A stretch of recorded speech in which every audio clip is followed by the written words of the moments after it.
Thanksgiving at the Armitage estate promised an introduction to my girlfriend Rose's seemingly affluent and welcoming family. The grandeur of their mansion, nestled within sprawling grounds, suggested a life of sophistication and grace. However, as we approached the imposing entrance, a nagging feeling whispered that something more complex lurked behind the facade. Once inside, the Armitage family extended their greetings with a warmth that seemed rehearsed, almost mechanical. Dean, Rose's father, exuded an overly friendly demeanor, and Missy, her mother, carried herself with an unspoken intensity. The house staff, all of whom were black, moved about with a peculiar precision, their actions scripted and their expressions unnervingly stoic. The annual Thanksgiving party, held in the lush garden, drew guests from various walks of life. Yet beneath the veneer of camaraderie, a disconcerting undercurrent flowed through the conversations.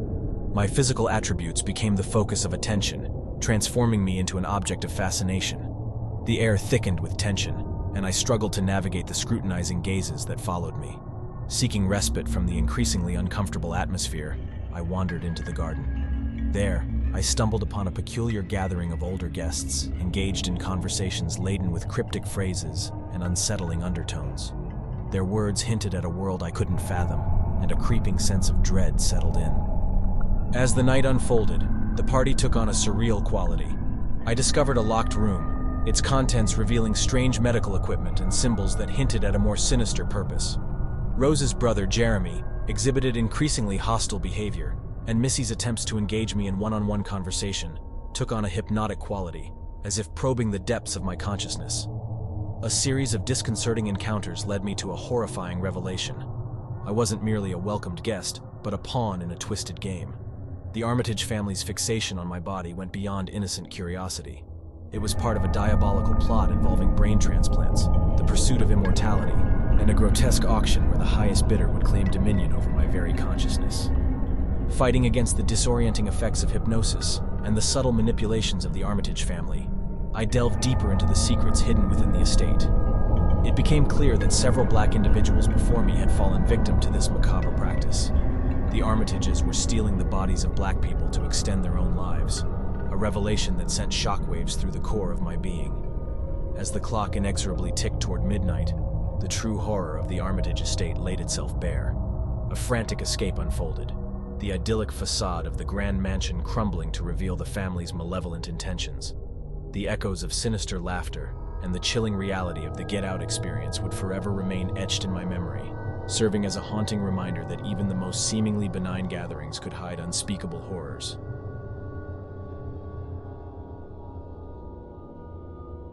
It was Thanksgiving Eve, and a chill hung in the air that had nothing to do with the season. The Reynolds family had gathered in their old, creaky farmhouse, nestled far away from the nearest town. The wind whispered through the trees, creating an eerie symphony that set everyone on edge. As the family sat around the table, adorned with a feast of turkey, stuffing, and cranberry sauce, there was a knock at the door. Startled, they exchanged glances, but Mr. Reynolds rose to answer it. To their surprise, standing on the doorstep was an old childhood friend of Mrs. Reynolds, Lucas, a tall and thin man with a pallid complexion and eyes that seemed to pierce through the darkness. Mrs. Reynolds hadn't seen him in years, and his unexpected arrival sent shivers down her spine. Lucas was invited in, though the unease lingered. Throughout the evening, he spoke in a hushed, monotone voice, recounting strange tales of places unknown and things unseen. The room seemed to grow colder with every word he uttered. As the clock struck midnight, the power went out, plunging the farmhouse into darkness.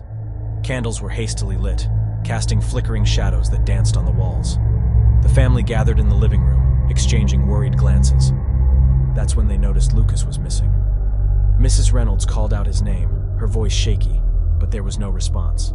They searched the house, their footsteps echoing in the silence. As they reached the cellar door, they heard a faint whisper, barely audible, coming from below. Descending into the dimly lit cellar, they found Lucas standing in the center of a circle of candles, his eyes now glowing an unnatural shade. The air was thick with an otherworldly presence. "Thank you for inviting me," Lucas said, his voice now a chilling chorus. "I've been waiting for this." The family was paralyzed with fear as Lucas raised his hands, and the candles flickered wildly. Shadows twisted and contorted, forming grotesque figures on the cellar walls. In a panic, the family tried to flee, but the cellar door slammed shut, trapping them in the suffocating darkness. Whispers surrounded them, echoing the regrets and fears of each family member. As the clock struck 3, the cellar door creaked open. The family stumbled out, disoriented and terrified.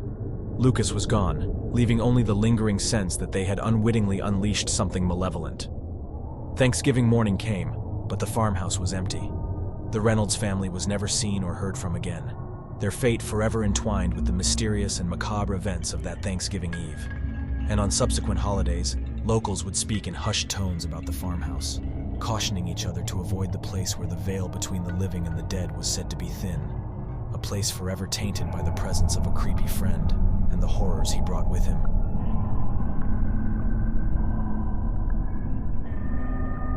It was Thanksgiving evening, and the warmth of the fireplace flickered in the cozy living room where the Henderson family had gathered for their annual celebration.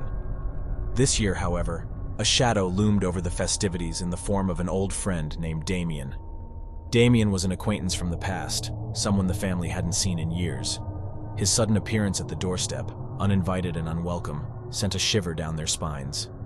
Mrs. Henderson, despite her initial hesitation, felt a sense of obligation to let Damien join their Thanksgiving feast. As the night wore on, Damien's presence became increasingly unsettling. His eyes, once filled with youthful mischief, now held a dark and penetrating gaze. He spoke in cryptic phrases, weaving tales of ancient rituals and mysterious occurrences that made the family exchange uneasy glances. The atmosphere in the room grew heavy as the clock struck midnight. That's when Damien suggested a peculiar game, one that involved an antique Ouija board he claimed to have found in the attic. Against their better judgment, the Hendersons reluctantly agreed to participate. Seated in a circle, hands trembling, they placed their fingers on the planchette. Damien, with an eerie calmness, began to chant incantations that seemed to echo through the room. The planchette moved with a life of its own, spelling out ominous messages that sent chills down their spines.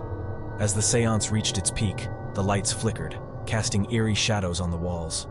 A sudden gust of wind rattled the windows, and the temperature in the room plummeted. The Hendersons exchanged alarmed glances, realizing that Damien's presence had brought something otherworldly into their home. Then, with a sinister grin, Damien abruptly stopped the ritual. The room returned to normal, but an unshakable sense of dread lingered. Damien, seemingly unaffected, bid the family a chilling farewell, promising that they would meet again soon. Days turned into weeks, and the Hendersons couldn't shake the feeling that Damien's visit had unleashed a malevolent force within their home. Strange occurrences plagued them, objects moving on their own, unsettling whispers in the dead of night, and an unshakable feeling of being watched. One by one, family members started disappearing without a trace. The once joyous Thanksgiving celebration became a haunting memory. The remaining Hendersons, paralyzed by fear, could only wonder if Damien's ominous farewell was a prelude to a fate far more sinister. And as the next Thanksgiving approached, a new family moved into the house, unaware of the dark history that lurked within its walls. A history tainted by the presence of a creepy friend and the horrors he had unleashed.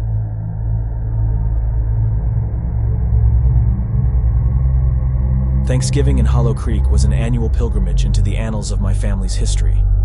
Our ancestral home, a weathered relic hidden within the dense woods, bore witness to generations of Martins who came before me. As we gathered in the dimly lit dining room, the weight of our ancestry draped over us like a spectral shroud. Candles flickered, casting ethereal shadows that danced with an otherworldly grace. Portraits of long-lost relatives adorned the walls, their eyes seemingly following our every move. The air grew thick with an unsettling stillness as we sat down for the traditional feast, the ancestral clock ticking away, a harbinger of an impending darkness. Grandma Agnes, the matriarch of our family, spoke in hushed tones about a long-buried secret, a malevolent spirit that had woven its way through the Martins for generations.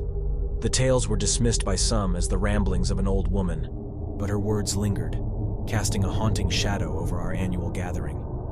After dinner, as we congregated in the parlor, the house came alive with strange occurrences. Unseen footsteps echoed through the hallways, and Grandma Agnes, now a vessel of foreboding wisdom, muttered cryptic warnings. The sudden power outage that followed plunged us into an abyss of darkness, where whispers encircled us, and shadows took on grotesque forms. In the pitch-black silence, my family huddled together, our flashlights revealing twisted shapes that seemed to dance in the dark. Panic set in as family members disappeared into the void.